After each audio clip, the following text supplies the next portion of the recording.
Hello and welcome back to Verbal Money, where we are not afraid to deal with the big questions like just how many split decision wins was Charles Rosa away from a world title shot?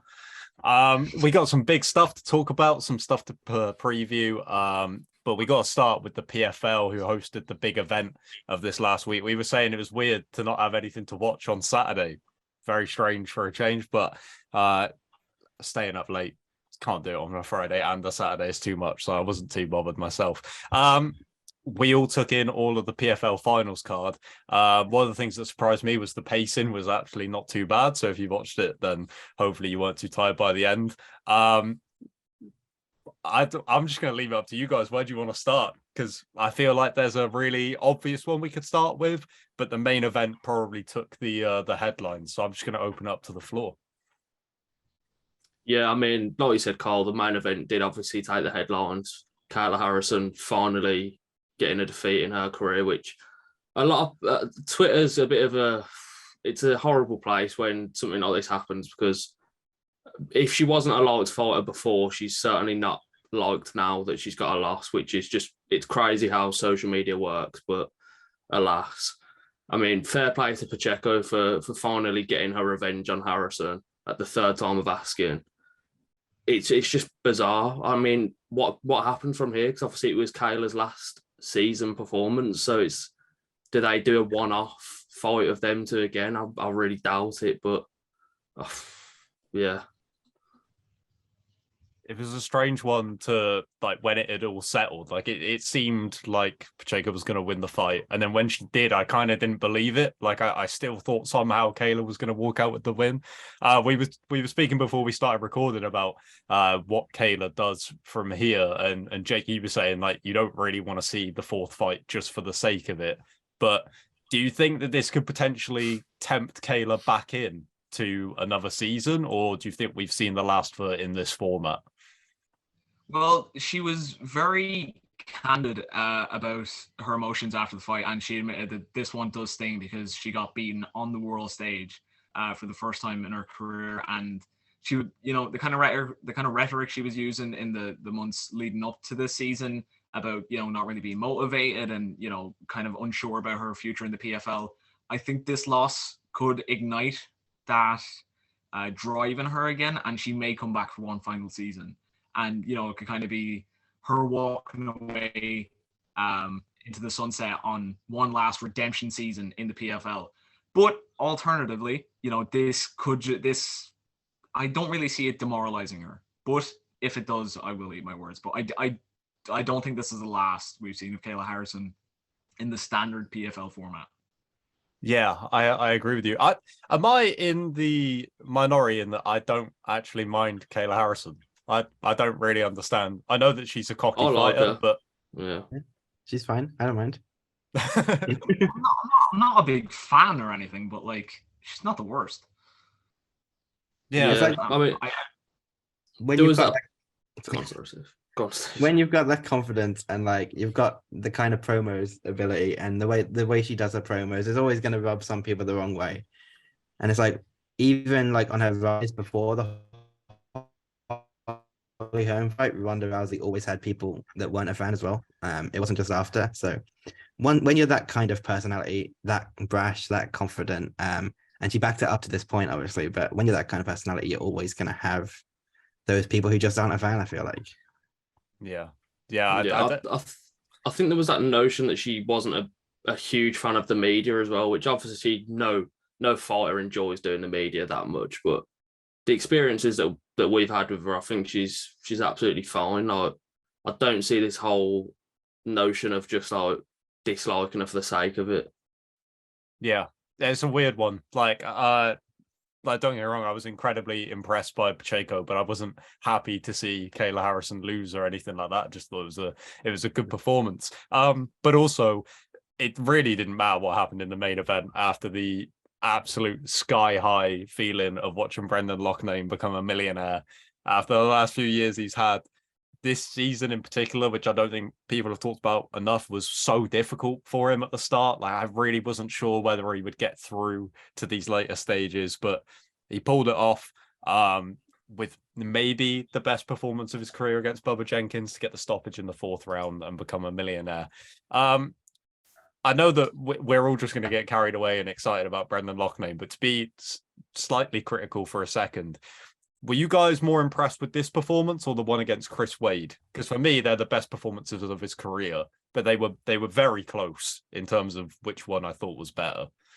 Yeah, I think I'd edge the Wade one just because of the whole like situation behind it. Obviously, this one was huge that they're fighting for $1 million.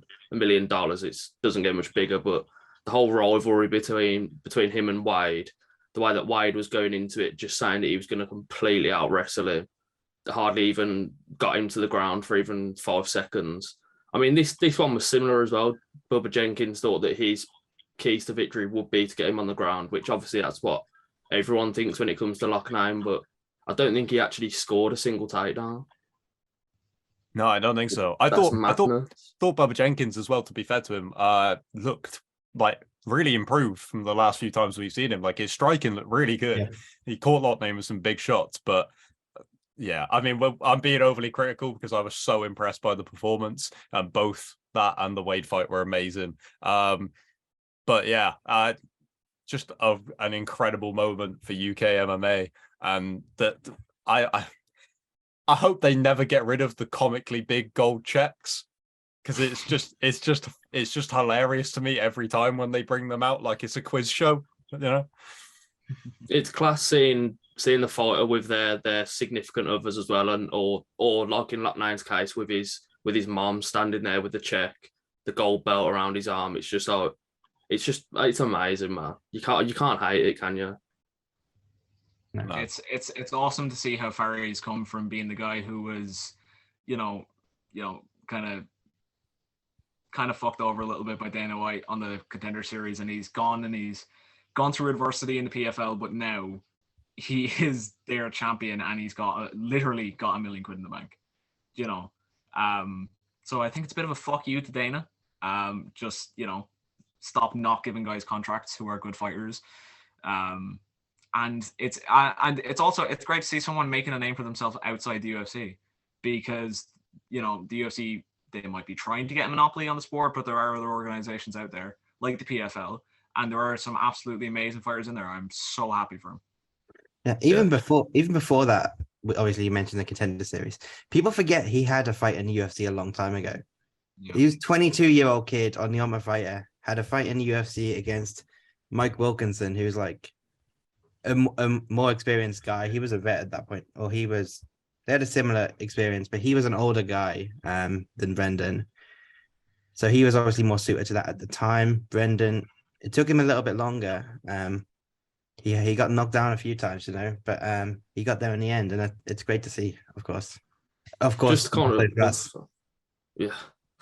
just to touch on that UFC point as well, like on the lead up to PFL London, when he was obviously fighting Chris Wade, there was quite a few media questions still surrounding his UFC kind of whatever you want to call it, career, whatever. He was quite worked up about the fact that the mainstream media, especially in the UK, kind of always just report on him as the guy that almost got to the UFC. And hopefully this is going to be like a turning point in his career, a deserved turning point as well, to kind of put that past with the UFC behind him and just see him as what he is now, the PFL champion. Yeah, completely agree. You'd love to see it. Stay tuned for the PFL super fight between him and Charles Rosa. What else did you guys pick out from the rest of the card as your highlights? I'm just going to throw it out there that I was most impressed by Aubin Mercier, even though it was very tough to watch Stevie Ray lose like that. But what an incredible knockout that I did not see coming in that fight. Yeah, he's been a consistently talented guy across his career, and I don't feel like he got the respect he really deserved when he was in the UFC. And all the guys he lost to were top tier guys. Like his loss to Arman Tsarukyan, that has aged incredibly well. There's no shame in that. But it's another case of we've seen kind of a UFC guy who didn't have the best career there and maybe didn't get a lot of respect, wasn't on an amazing contract with the UFC, and weren't really valued by the promotion. Now going off and showing their their talent in another organization and getting paid a hell of a lot more for it. And just, I feel like more recognition and more respect for it. So awesome to see, to see Olivier Aubin-Mercier doing fantastic. Mm-hmm. Just echo what you guys said. It's great to see him, similar to Brendan in some cases. It's great to see him finally reach the top. I just had a quick look at the guys who beat him in the UFC, like you said there. All super legit guys. Chad Laprise was his first one, but then Diego Ferreira, Alex Hernandez, who's super legit on his day, Gilbert Burns, and Arman Sarukian. That's it. Yeah. And then now he's obviously won 6 in a row in the PFL. Yeah, it's doing great. It's great to see guys like that having another opportunity in the PFL. Yeah. Another performance that I was obviously like you expect it at this point because she's just phenomenal. But Dakota Ditcheva, she's just out. She's scarily good for how young she is. Out, it's actually terrifying. I've kind of labelled this as the passing of the torch between her and Kayla Harrison this weekend. Because obviously Kayla's last season performance, Dakota's US debut, it was kind of as if they were kind of just pushing her, all of the spotlight going out of obviously Kayla's last performance. Obviously, they've been training together as well recently with Dakota, spending a lot of time at American Top Team. She is just ridiculously good. Yeah. What a performance as well. Like the highlight reel secured. Like you just know that she's going to go on to do such big things in the PFL. Rob Wilkinson opened up the card in incredible fashion, just demolished Amari Akhmedov. Like I didn't really see the fight being that close on paper, and it was not at all when it actually went down. And it was weird. I actually tuned into the card as this fight was just about to kick off, and I thought, okay, this is going to be great. Shayman Moraes versus Marlon Moraes was a fight that I can't have imagined this fight going this way if you'd asked me this a couple of years ago. Like Shayman Moraes picking up the win. The decrease in form for Marlon Moraes over the last few years has been staggering. Like I remember being amazed by his performance in the first couple of rounds against Henry Cejudo, and since then just not ever recaptured that, which is strange to watch. Also strange to watch was the Wiz Khalifa performance that came straight after, but that's another topic for another day. Just on Marlon quickly, he looked great in the first 2 rounds, so it's not a skill issue with him, you know. Skill wise, he can still hang. It's just when that chin goes, man. Yeah, I was gonna say the exact same thing. He's been an incredibly skillful fighter for years, but you just get to a point where either it's your chin or it's your cardio. It's some physical attribute that deteriorates over time. You just can't get back once it's gone. You know what I mean? And with Moraes, with Marlon Moraes, it's been his chin. I think the decision to fight twice in the space of 2 months against both Corey Sandhagen and Rob Font back in 2020, those were 2 pretty bad knockout losses. And having those in such quick succession, I feel like his chin has just it's never recovered since then. And yeah, I mean, obviously great win for Shayman Moraes. And I thought it was an absolutely awesome finishing sequence. I really liked the setup, but you know, I don't see a very positive future for Marlon Moraes if he continues to fight. I was just about to say that it's kind of a weird scenario for the PFL from a PFL standpoint. Obviously, it was initially scheduled to be Moraes versus Burgos, which I think when that first got announced, everyone thought it was a bit of a horrific matchup, which I love the PFL. I don't like criticising them too often, but that matchup was that was a strange one. 2 new fighters coming over to match them up together when, I mean, it just didn't really make much sense. But then the scenario that's led from that now with Moraes losing against Shayman, it's a bit like, well, it's not the best. I mean, I don't know where they go with Marlon from here. Do they, if he gets put in the season format next year, that could be, I don't know, man. That's I don't know. Yeah, that's a tough one. It'd be interesting to see what they do with him next because, like you said, the Burgos matchup was a strange one. It kind of felt like they were using him to set up Shane Burgos, which is weird when you've just signed former title challenger Marlon Moraes. But yeah, even potentially an even weirder situation for them now with Shaman picking up the win. Let's move on to talking about some stuff that's coming up this weekend. There's a big UFC card on Saturday, which we'll get to. But one is ending their year in style with 2 events back to back in Manila. So that'd be Friday night, Saturday morning, the first one, and then like Saturday daytime for 1164. But one on Prime Video 5 is the big one. 3 world title fights in Muay Thai, grappling, and MMA. Renier Derrida defending his light heavyweight title in the main event against the interim heavyweight champion Anatoly Malikin. Where are you guys at with this card? I think I kind of live this at the moment, so to me it's been creeping up for a long time, but I think it has kind of surprised a lot of people that it's as soon as it is. I mean, there's some big fights on here, like that we'll get to. The debut of Roberto Soldic in one is massive for them. You got Cave Ruotolo back, which is they are putting submission grappling on a huge platform at the moment. And then Renier Derrida, like light heavyweight championship on the line for the first time, like 2 undefeated champions. It's one of their biggest cards of the year. And yet I feel like it might be the one that's gone the most under the radar compared to like 1X and one on Prime Video 1 and stuff like that.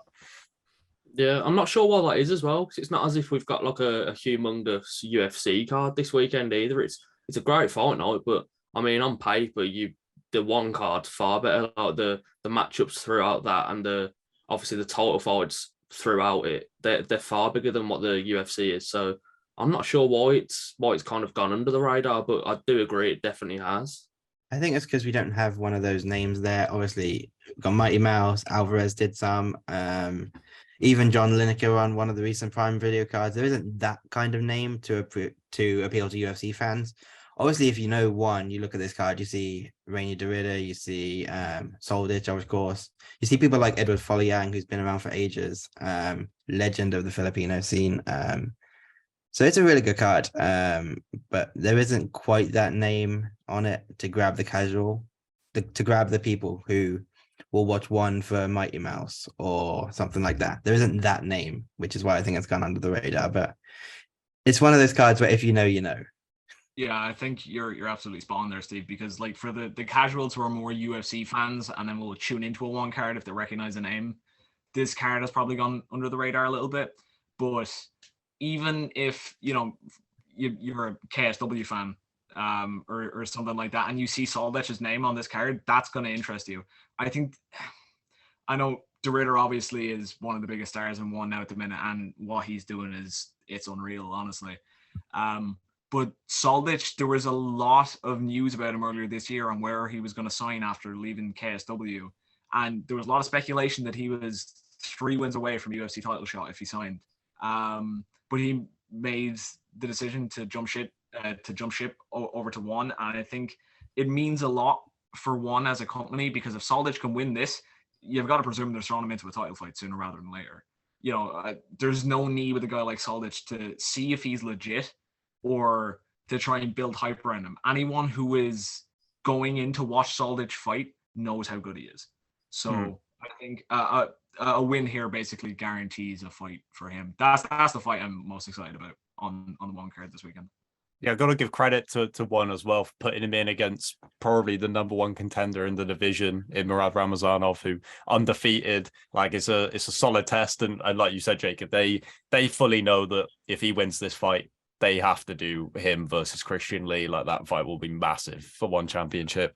But yeah, like I said, like we've already said, the card is really, really good. I think I agree with you, Steve, that as much as we love RDR, maybe he isn't the most he isn't the person that's going to attract a lot of eyeballs to people who don't know about him already. But if you haven't watched him before, incredible fighter, and fighting the interim heavyweight champion because he only wants to fight champions at this point, apparently. So it should be a great fight. And then 1164, you've got the strawweight world championship on the line as well between Joshua Pesio and Jared Brooks, which, if you've been following the build up to that fight, has been pretty intense. Jared Brooks has been really, really good in one championship. So I'm very excited to see that against a dominant champion like Pesio.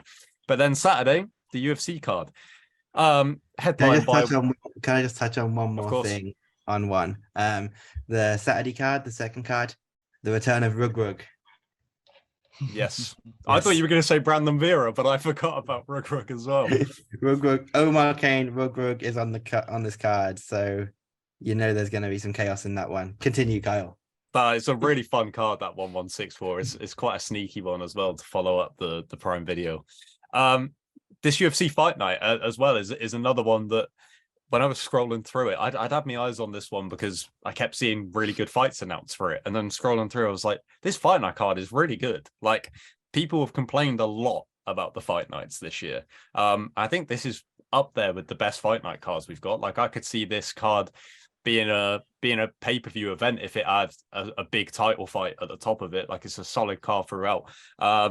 So what's jumping out to you guys from this pretty stacked Fight Night?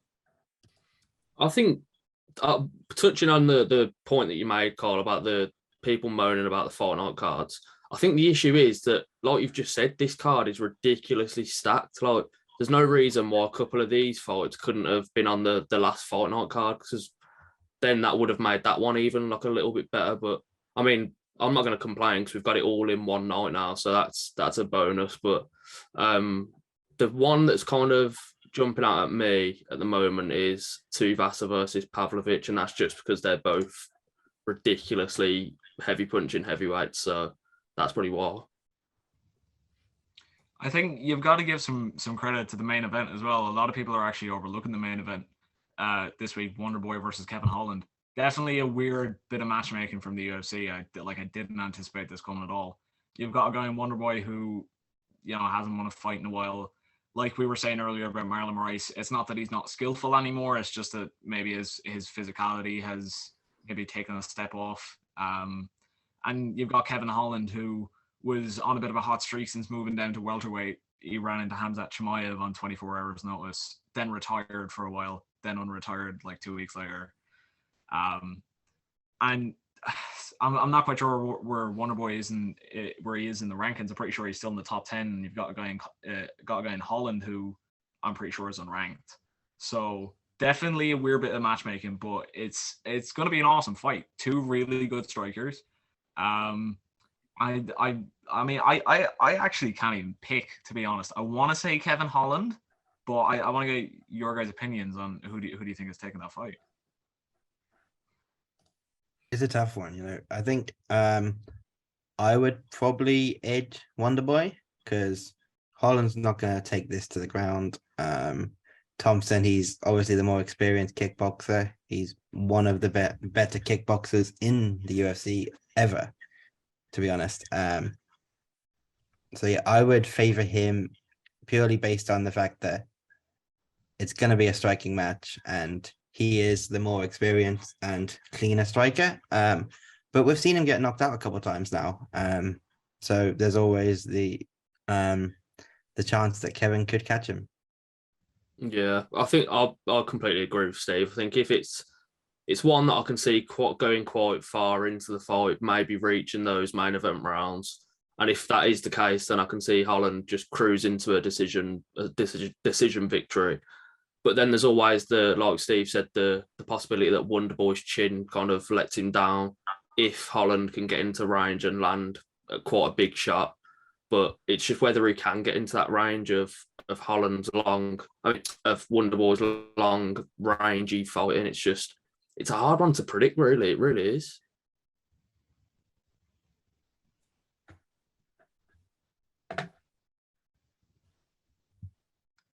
Yeah, Kyle, mate, your audio is gone, bro.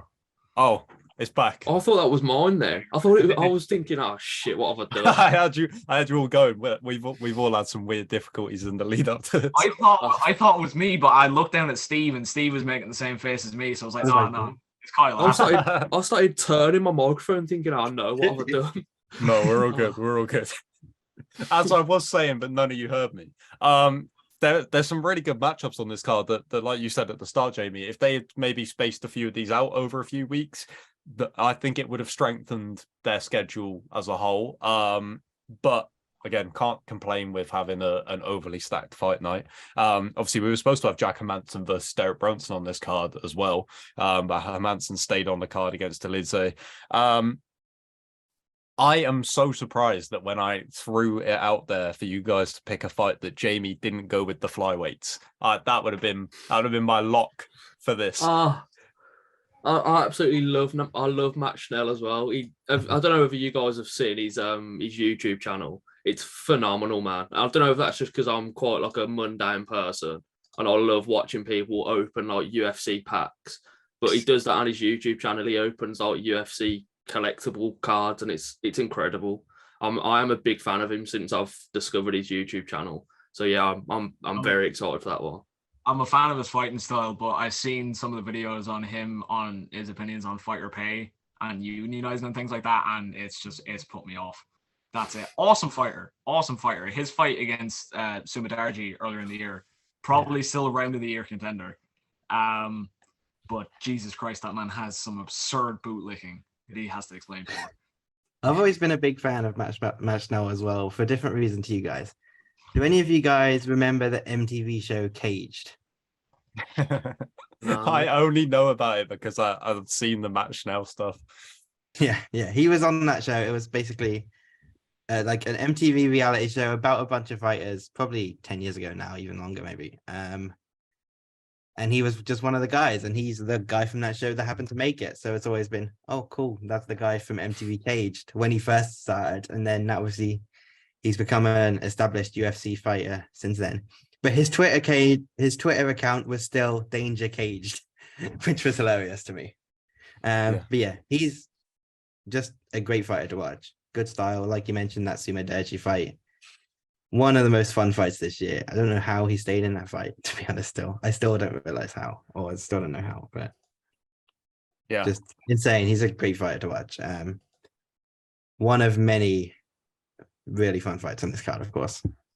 Is there anything else that you guys are particularly looking at?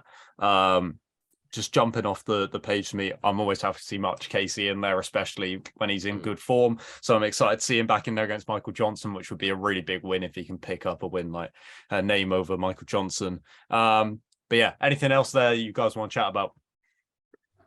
RDA's on this card and we haven't talked about it. Yeah. Oh, that's it as well. Yeah, I was trying to remember what the co-main event was. That's again really weird bit of matchmaking there to throw in RDA, who's ranked 7th at lightweight, in against an unranked welterweight.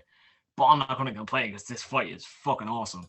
Brian Barberina, he's been, I don't know what he's changed up this year, but he just cannot stop getting in good fights so far this year.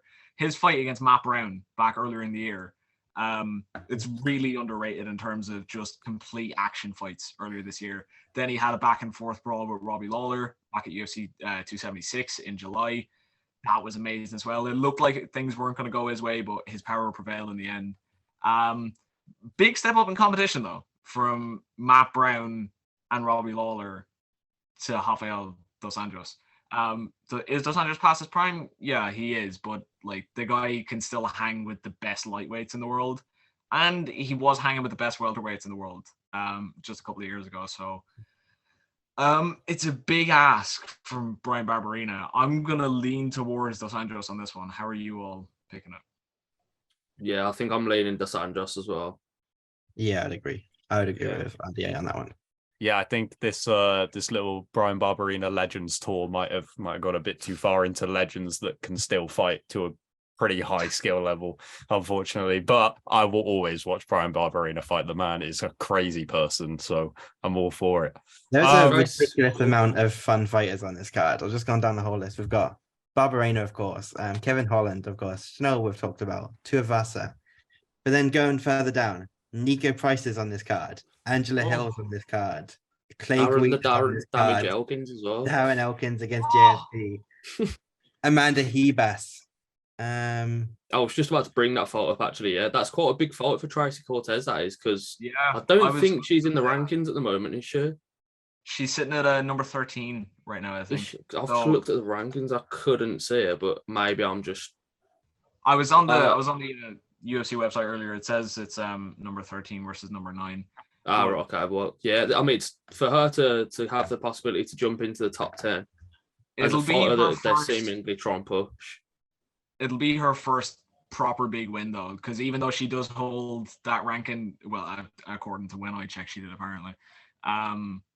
This will be her first big win against a name in Hebus. So yeah, this is a very good litmus test for Cortez to see exactly where she's at, and it's a good chance for Hebus as well to get another win, because I feel like she kind of fell off after that loss to Rodriguez, and a lot of people haven't really taken her as seriously since. So big fight for both women, and it's going to be really fun to watch. Indeed. I'm very excited for this card. I think there's going to be a lot of highlights coming out of this one. We should talk a little bit about Bellator. They've had some big fight announcements this week. I'm going to give Jake 2, maybe 3 minutes to rant about the announcements of Ryan Bader versus Fader 2 and Amosov versus Storley for Dublin, which I feel like that might be the one that gets the majority of the time. Just a hunch. Okay, so I'll since I'm taking the Dublin thing, you can have Bader and Fedor and Nemkov and Romero.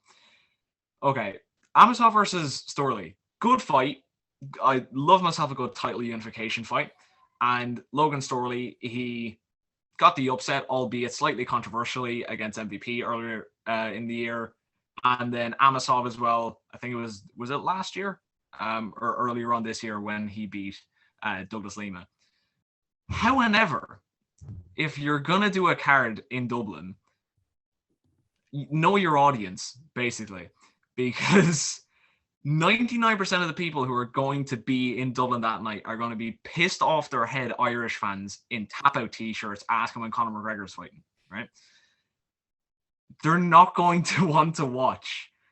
And look, it's going to be a good fight, but Amosov versus Storley is going to hit the ground pretty quick, and it's going to stay there for the remainder of the fight because they're both very good grapplers. And there's nothing wrong with that, but don't do it in Dublin. It's not going to get good fan reception. And yeah, there's some okay fights on the undercard. It's not looking the best right now. You know, decent bit Irish talent. Peter Queally, Brian Moore are the two that come to mind. But Bellator are going to be Bellator. I don't know why I expected anything different. Does anybody want to have a rant about Ryan Bader versus Fadal 2? I don't really have any feelings on it, to be honest. If it is Fadal's last fight, then do whatever. I think the one issue, especially that I've seen across the followers that I've got on Twitter that are American, I think that's the CBS card, isn't it? Mm-hmm. Mm-hmm. Which having two old guys that are pretty much at the end of their career on the main event, I think it was the MMA Hour that I was listening to last week that they kind of made the point that they need to have another considerable big fight at the top of the card between two younger contenders, just to kind of try and bring in that kind of maybe casual audience that they're going to get on CBS. It just doesn't seem like they're taking advantage of that being on that channel to the max. It just seems a bit weird. I've got a point I want to raise on that fight. Why are we doing this fight? We saw what happened last time. I get the Fedor wants to have a title fight in his last fight, but we saw what happened. Just let him retire in peace with a fun fight. Yeah, if I'm not mistaken, the first fight ended in about 30 seconds, give or take, right? Yeah, that was a handful of years ago, and Fedor hasn't gotten any better since. He had his knockout against, was it Timothy Johnson? In Russia, like, do you know what I mean? Like, it's Fedor. Fedor gets a lot of disrespect these days because people have looked into his record and the whole thing about, you know, Pride potentially not fixing fights, but, you know, stacking things in his favor, that kind of thing. A lot of respect has been lost for Fedor, and because he's fought on past his prime and he's lost a lot of fights that he shouldn't have been in the first place. But do I have too much of a problem with it? Not really. They weren't going to send Fedor out on a fight against Timothy Johnson. Like, they're going to go in. There's going to be a guy who comes backstage and shoots Ryan Bader in the knee before and tells him he can't pull out. They'll do everything they can to try and get Fedor maybe not to win, but just to look as good as he can. You know what I mean? It's like, you know, the drug testing guy won't be coming that day, or any day for that matter. Not that they do in Bellator anyway. But it's just a bit of a weird one, ain't it? The co-main event's not too bad. It's not too bad. Yeah. I just Bellator doing Bellator things, and as our Zoom meeting ticks down to only having a few minutes left, we'll try and fit in Living the Dream, which I completely forgot about to do the last episode, so we've only done it the one time. In the first episode, I asked you guys to pick if you were building a dream fighter, what their martial arts background would be. Just a quick reminder that me, Jamie, and Jake all went with Muay Thai, while Steve went with karate. For this second one, I'm going to ask you guys to pick a signature move for your fighter. It can be anything, and I'll give you a minute to think about it because I'll tell you mine. My personal favorite fighter for a long time was Tony Ferguson, in the way that he would beat up his opponents and then slip in those Darce chokes so effortlessly. So I'm going for a Darce choke to complement the Muay Thai, and then I'll throw it to you guys. Does it have to be a certain fighter's signature move? Not Because I like necessarily. the idea of picking the Edwards elbows. I know that elbows isn't just Edwards elbows, but I've always said that the Edwards brothers throw the most vicious elbows in MMA. I mean, obviously cutting out of like Muay Thai and that sort of thing, but in mixed martial arts, they throw vicious elbows. So I think I'm going to take the Edwards elbows.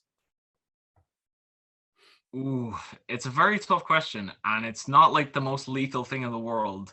But if I had to, I'm going to say I prime Jose Aldo's leg kicks, because like back when I was first getting into MMA, Jose Aldo was just he was at his absolute peak. I remember seeing the highlight videos of him kicking the legs off Uriah Faber, and he's been a joy to watch ever since. So if I can get like pre-USADA Aldo leg kicks, I'm minted.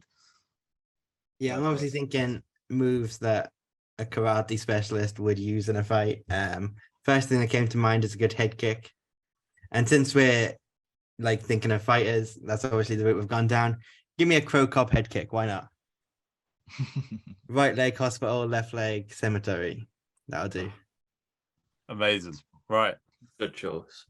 Thank you for joining us for this episode of Verbal Money. Stay tuned to VMTV because we'll all have stuff coming out on there soon as we gear up for another fun weekend of fights, and we'll catch you on the next one in a bit.